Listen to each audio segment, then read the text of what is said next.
Welcome to the Berman Golf Podcast, where we're helping golfers over the age of 60 increase distance off the tee so that they can hit shorter irons into the green. Yeah, baby. You can visit us at bermangolf.com for more information and get ready. This is going to be a fun one. And we're rolling, baby, the Long Balls Golf Podcast. Dr. Jake Berman here, the originator of the Berman method of golf performance, where we specialize in helping aging golfers gain more distance, improve their ball striking, and play more frequently, not letting nagging aches and pains hold you back. It's been a fun past couple of months here at Berman Golf. I'm sure if you've been following us on all of our socials and emails, you've seen all this. We hired 2 experienced PGA pros a couple of months ago to come on board and help us take Berman Golf to the next level. Main reason why we did that is because there's always been something missing, or I felt like there's always been something missing from the Berman method, because I'm helping these golfers move their body better so that they can improve ball strike and gain distance. They're essentially able to perform the golf swing much more efficiently. And we always get to this point to where they've gained a significant amount of distance, not a couple of yards, not 5 yards. It's usually a minimum of 10 yards, if not 15 or 20, sometimes 30 yards off the tee and even with the irons, just simply because we are generating more power in their already quote unquote crappy golf swing. And I'm not calling somebody's golf swing crappy. I'm using their words. So a lot of people that come to work with me, they'll say, I've got a crappy golf swing and I've been trying to get lessons for essentially years now and nothing has helped. I just want to hit the ball farther. I don't want to be the short ball in the group anymore. I'm tired of it, or I'm really resisting moving up tees. And it really comes down to an efficiency thing where most of these people are not weak by any means. I mean, they're physically in good shape. They're just not being efficient. They're working harder, not smarter. So come back full circle to Berman Golf and our origins. I've been able to help a ton of golfers move more efficiently, get their bodies moving more efficiently.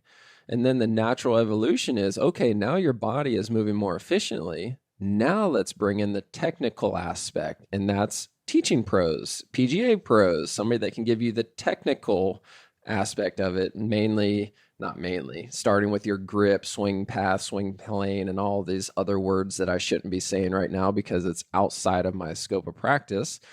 And that's what's really going to take this thing to the next level, because now you can move your body the way that you should be moving it. Now let's just tweak it a little bit and work on the technical aspect.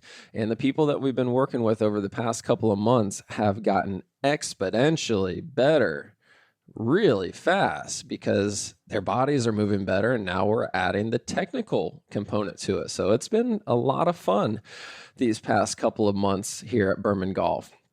However, the thing that I really wanted to talk to you guys about today is my round that I played with my brother-in-law over Thanksgiving.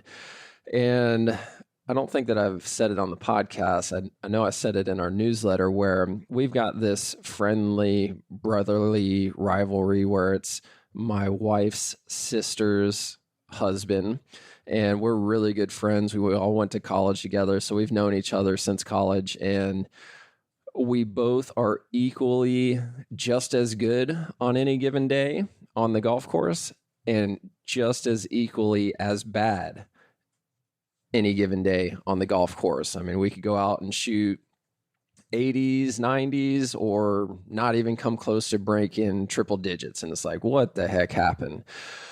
And it's gone back and forth. We keep track of it, who won the last round, and it's pretty much neck and neck where nobody really pulls away. I've won as many rounds as he's won and vice versa. However, this year, I was really looking for, he lives in Nashville, or Franklin, Tennessee, just south of Nashville, by the way. So it's not like we get to play often. It's usually once a year, maybe twice a year, usually around Christmas or in the summertime. So we don't get to play a whole lot of times throughout the year. So we always look forward to it. And I am the king of trash talking, even though I know that I'm not that great, just because I'm trying to do anything to give me a slight edge. Let me get into his head a little bit, even though it doesn't work at all. So anyways, I was really looking forward to playing this round, which was just over Thanksgiving, the day after Thanksgiving, because this would be my first official time playing with my new clubs, my new irons that I got fit for at True Spec a few months back. And I was just really excited. I had not at that point even hit any golf balls with these new clubs that I had just gotten. They literally were in the box for almost 2 months. And the main reason is because the fall is our biggest travel time between me and my wife. Every year we take a trip out to Northwest Missouri, bow hunting, archery hunting for white-tailed deer. And we do that every year. And it's usually the last part of October or the first part of November. And plus I try to fit in another trip or two before or after that trip. So that's the main reason why I'd never even hit any balls with this. So fast forward to the week of Thanksgiving, I take my 9-iron out, my wedge out, and I hit 10 balls with each. And I'm going, oh my gosh, these things are absolutely amazing. And the thing that was amazing about it was I didn't feel like I had to work as hard to accomplish the task. So I went to the 150-yard mark on one of the par fours on the course that is in my in-laws' neighborhood. It's Queens Harbor Golf Course. You can look it up. It is not a very friendly course at all if you are not at least a decent golfer, because it is narrow and it is wet, both of which are not friends of those that can't control it off the tee, which has been historically my Achilles heel when playing that course. So anyways, I went out to the 150 mark on one evening right before dark, and I took 5 balls out there with my 9-iron, and I did not expect to be hitting the green, because typically if I'm at the 150 mark with my old clubs, I'm pulling out a 7-iron and I'm going to try to get up there somewhere. So I took the 9-iron with the intention on landing short of the green and then practicing some chipping on the back end. So to my surprise, the first shot that I hit with this brand new 9-iron that I got fit with actually sticks the green. And I'm going, what the heck? I'm looking around to see if anybody saw it or if it was just me. Of course, it was just me because it's almost dark and nobody's out there. And I was like, oh my gosh, that felt like butter. That felt easy. Like I didn't even have to try for that. And this is where it got exciting, because I put another ball on the ground and I go to do it again. I'm like, oh man, I'm going to really go get after this one. And the second ball I hit, I completely shank it. And I'm just praying that it doesn't find somebody's window. Luckily, a palm tree caught it before somebody's window caught it. And I'm going, oh my gosh, what the heck? Why do us males do that? As soon as you hit a really good shot, it's almost inevitable that the very next shot, you just try a little bit harder. It's like, why do we do this? Just swing easy. So the third shot, I swung easy again and I hit the green again. I'm like, what the heck? I just hit the green twice from 150 yards out with a 9-iron. And I didn't even try to get after it. I didn't try to flight it. I didn't try to compress it. I didn't try to do anything. I just swung easy. I'm like, okay, now I'm getting excited because I'm really going to kick my buddy's ass, or my brother-in-law's ass, Daniel. I hope you're listening to this. So I hit 10 balls, and out of 10 balls from the 150-yard mark with my 9-iron, I stuck the green 4 times, and then the other 2 were right on the fringe, and then the other, I think there was 2 more that was to the sand trap to the left, and then, of course, the shankaroo over there. Not quite sure if the math is correct there, but overall, I was really impressed with what just happened. So the very next night, I go to a par 3, and again, it's right before dark, so I take 10 balls out there to the par 3, and I took my wedge with me that time. It was a 140-yard par three. So I took my wedge. It's completely across a swampy marsh. There is no dry ground from the tee box to the green. And historically, when we play this, I have never, ever, ever landed it anywhere in play.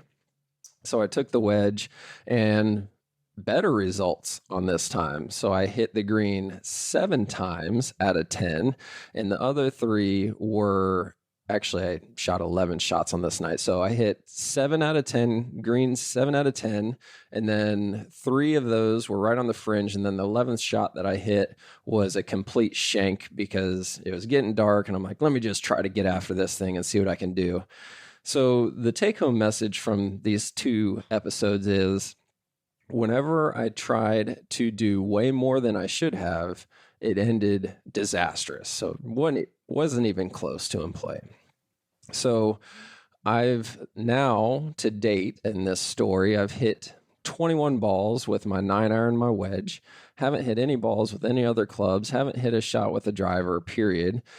And we're supposed to play Friday morning, the day after Thanksgiving, and we wake up and it's raining and it's cold. It's 50 degrees and it's cold in Jacksonville. And I'm going, oh my gosh. My plan was to get to the driving range an hour early so that I could actually try out my new clubs, try them out, see what the distances are on my wedges, because I had no idea. I mean, that's where I've made up strokes historically, is around the green, because you put me 100 yards in, I'm sticking the pin. Like, I'm going to be somewhere within 10 feet max is what my goal is with 100 yards in. I just feel that confident with my old wedges, and I had not tried these ones yet.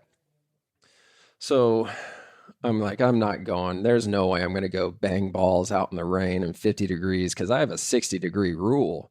I will not play golf if it's colder than 60 degrees. You may laugh at that and say that you'd never play if it was up north, but I'm just not doing it. Not down here in Naples, not when we have 360 days that are not below 60. I'm just not doing it.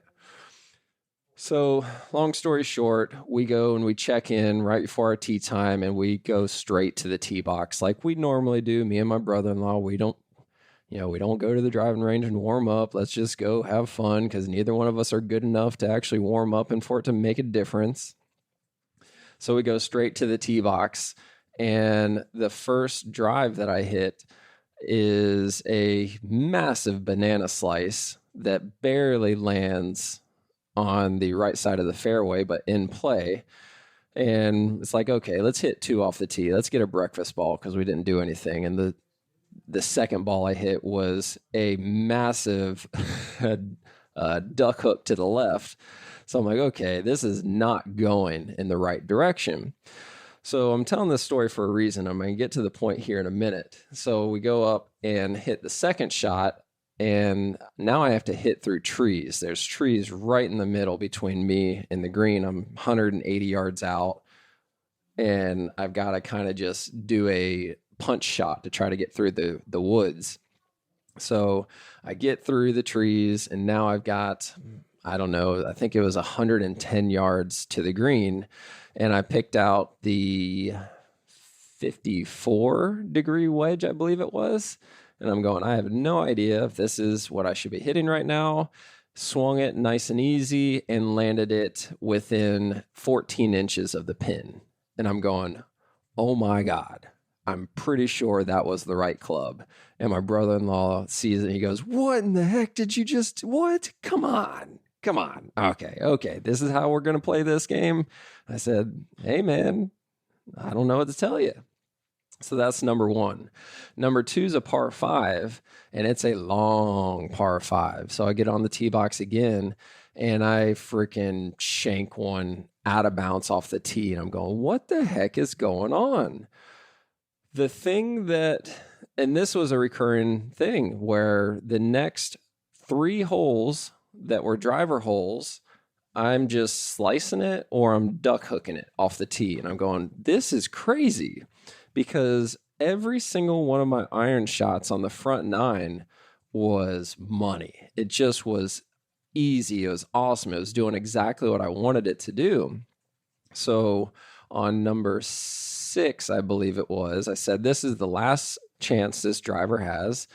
I stepped into the tee box and I just washed everything from the past 5 holes out of my brain. I'm like, okay, let's just swing easy. Nice grip, nice stability, core activation, start planting that right foot, getting the glute firing, swing easy. And yes, I hit one right down the middle, 250 yards, not a big drive at all, but it was straight and right down the middle. I'm like, okay, I can do that. So then I go up and I hit my next iron shot, and this is another par 4, and I smoked my 7 iron perfectly right where I wanted it to go, 185 yards, right down to the middle. So now I've got an easy, maybe 50-yard chip up to the green. Chip it up, par out the hole. I'm going, okay, that's it. I'm done with this driver. I don't need it anymore because the way these irons are playing, I bet you that if I tee off with my 4 iron, I'm going to get plenty of yardage. We're not playing the tips, right? I think we're playing 6,200 yards. I'll get plenty of yardage and I'll just hit it again if I need to. And let's just play the game that way. So at the end of the round, I ended up shooting a 95. And ironically, a 95 was the best that I had played in quite some time.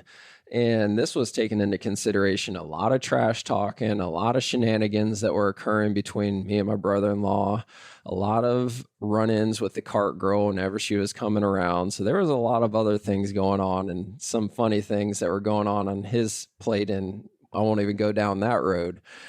So it could have easily been in the low 80s if 2 things would have occurred. Number one, I would have left the driver in the bag because I didn't get to the driving range to figure out what was going on. I had not hit my driver and man, it's probably 4 months was the last time I hit a ball with a driver.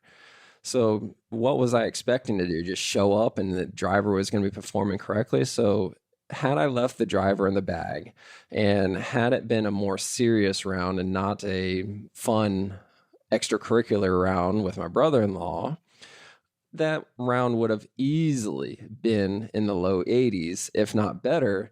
And the main reason was because I did not have to work as hard as I had been working with my old clubs. So this is not meant to be a pitch for TrueSpec because I've pitched them plenty in past podcasts and posts and everything. What I'm trying to pitch here is the fact that you should be working smarter, not harder.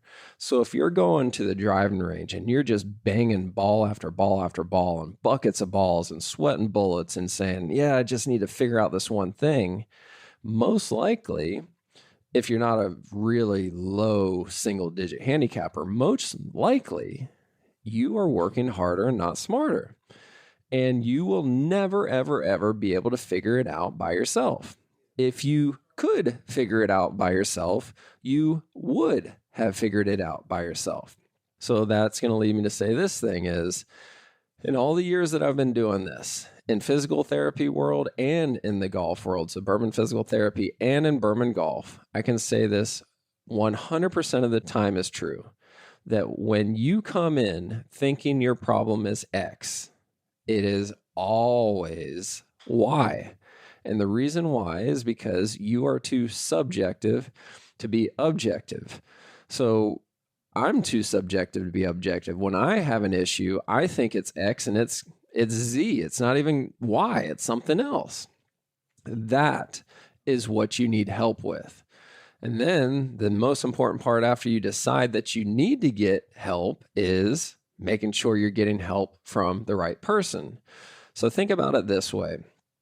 I've worked with a lot of really competitive amateur golfers over the age of 60 over the past few years. I've worked with a lot of really good amateur golfers over the age of 70 in the past couple of years, and a handful of really good single digit and even plus golfers in their 80s over the past couple of years. And there's one thing in common amongst the really good ones and the ones that work really hard and are not that good. And that is accountability. coachability. Are you coachable? Are you currently seeking out feedback and coaching? And then most importantly, are you being held accountable to that feedback? Are you given a specific thing to do as homework? And do you have to come back in a certain period of time and produce that homework? And that is what has really changed here at Berman Golf over the past couple of months is historically, yes, I've always given homework on the biomechanics side, and I expect you to do that homework, and we cannot go to the next level until you pass this level. However, now when we're incorporating this technical aspect to it, it is completely changing the return on investment that my clients are having because we're holding you accountable to it. You come in and we know if you did your homework or not. You don't even have to stretch the truth. I mean, the proof is in the pudding. So you can't sit here and say this is not working or I want something different because you haven't mastered this step yet. We can't skip this step and go to the next step because you didn't like that step. And that is what I think was why I had so much fun playing with my brother-in-law over Thanksgiving was because he's over here, frustrated with his tee shots, his iron shots, chunking things or slicing things or whatever it is. But every single time I had an iron in my hand, I was completely confident, completely calm, swung easy, didn't try to muscle anything. And I can honestly say that at least 90% of my iron shots did really close to what I wanted them to do, if not exactly what I wanted them to do. Of course, there was a couple that I hit thick or, a couple that I pushed or pulled, but I could honestly say that at least 90% of my iron shots did pretty close to exactly what I wanted them to do. And that's because I've been disciplined in the office. I've not been hitting golf balls, but I've been disciplined doing the homework that I should be doing. And I think that might be the biggest take-home message for everybody is 9 times out of 10, you're going to leave one of our sessions and your homework is not even going to be to hit a golf ball. It's to get into this position over and over again. Do it 100 times before I see you again. Do it 500 times before I see you again. Do it 1,000 times before I see you again. And then that's going to train your brain how to do it over and over again subconsciously. Because the last thing that you want to do once you do have the club in your hand and a little white intimidating thing on the ground in front of you is to have to think about something else. You want that to be subconscious. So the thing that I'll leave you with is, are you really serious about getting better? Are you serious about actually gaining 10 more yards or even 20 more yards? Are you serious about improving your ball striking and being able to compress the ball versus top the ball or chunk the ball? Are you serious about being able to be strong enough with your back or your knee so that you can go on the trip to Scotland this summer or next year or whatever it is? If you think you are you paying for the accountability?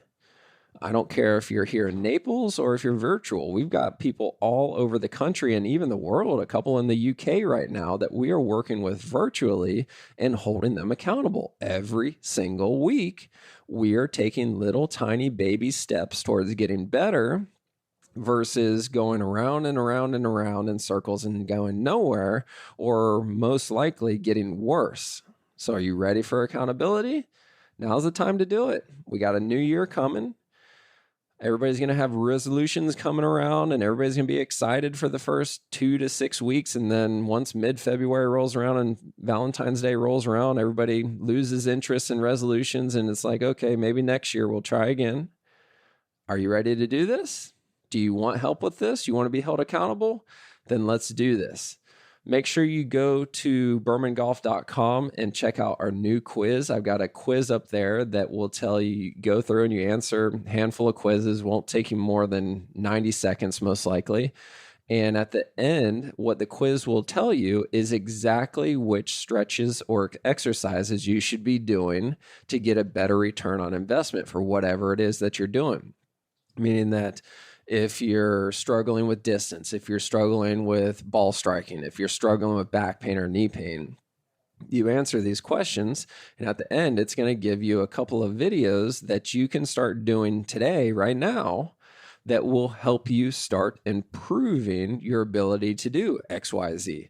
So go check out bermangolf.com, check out the quiz. It's free, takes 90 seconds to do it. Send you an email with all these videos that you can start doing today, and it'll at least start getting you going in the right direction.